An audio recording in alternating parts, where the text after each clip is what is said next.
Price Lord. கர்த்தருடைய சத்தம் வல்லம் உள்ளது. இந்த நாளிலும் கூட ஆண்டவரை நாம் துதிக்கலாம். பரிசுத்தம் உள்ள பிதாவே, உம்மை துதிக்கிற சோத்திரிக்கிற ஆண்டவரே, இயேசு கிறிஸ்துவின் நாமத்திலப்பா சோத்திரம். இந்த நாளிலும் கூட பரத்திலிருந்து எங்களுக்கு ஏற்ற வார்த்தைகளை அனுப்பி அன்றேப்பா எங்களோட பேசும். ஆமேன்.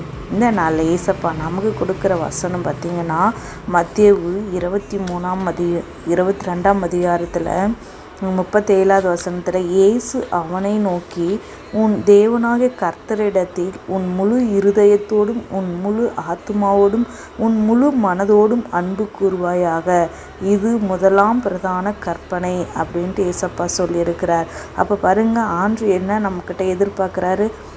நம்மளுக்கிட்ட எதிர்பார்க்குறதெல்லாம் முழு இருதயத்தோட, முழு ஆத்துமாவோட, முழு மனதோட அன்பு கூறுவாயாக.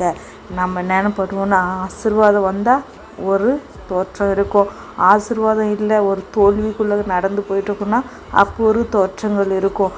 இல்லை, ஆண்டவர் கொடுக்குற எந்த சூழ்நிலையிலும் ஆண்டு ஒரே போல் தேடணும், ஒரே போல் துதிக்கணும், ஒரே போல் நேசிக்கணும், ஒரே போல் அவரை என்ன பண்ணணும், அன்பு கூறணும். அப்போ தான் நம்மளுடைய இருதயத்தை பார்த்து நம்மளை ஆசீர்வதிப்பார்.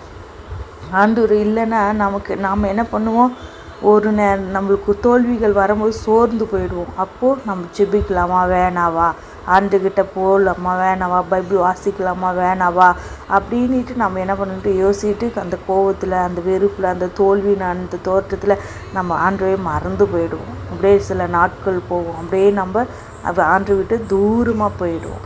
அப்படி இருக்கக்கூடாது. ஆண்டு சொல்கிறார், உன் கர்த்தர் இடத்துல முழு இருதயத்தோடு வா. நம்மளை ஒரு சில காரியங்களில் நம்மளை சோதிக்கிறதுக்காக ஆண்டு சில பிரச்சனைகளை அனுமதிப்பார், ஆண்டவரே அனுமதிப்பார். சாத்தான் போய் ஆண்டுகிட்ட பர்மிஷன் கேட்டுட்டு ஆண்டு ஓகே சொல்லிடுவார். யோபுடைய காரியத்தை நீங்கள் வாசிச்சிருப்பீங்க. அப்போது நம்ம எப்போவுமே எந்த சூழ்நிலையிலும் இதெல்லாம் கடந்து போகும். இது கொஞ்ச நேரம் தான், இது சில நாட்கள் தான், சில மணி நேரங்கள் தான்.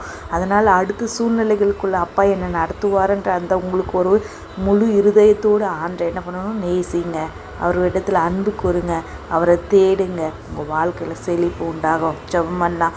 பரிசுத்தமுள்ள பிதாவே, உம்மை துதிக்கிற சோத்திரிக்கிற ஆண்டவரே, கேட்டுக்கிட்டு இருக்கிற யாவர் மேலேயும் அப்பா பரிசுத்த ஆவியான ஊற்றப்பட்டு அந்த வசனத்தின்படியே அப்பா முழு இருதயத்தோடு உம்மை துதிக்க, ஆராதிக்க, ஆண்டே ஜெபிக்க, வேதத்தை வாசிக்க இன்னும் கற்றுத்தாங்கப்பா.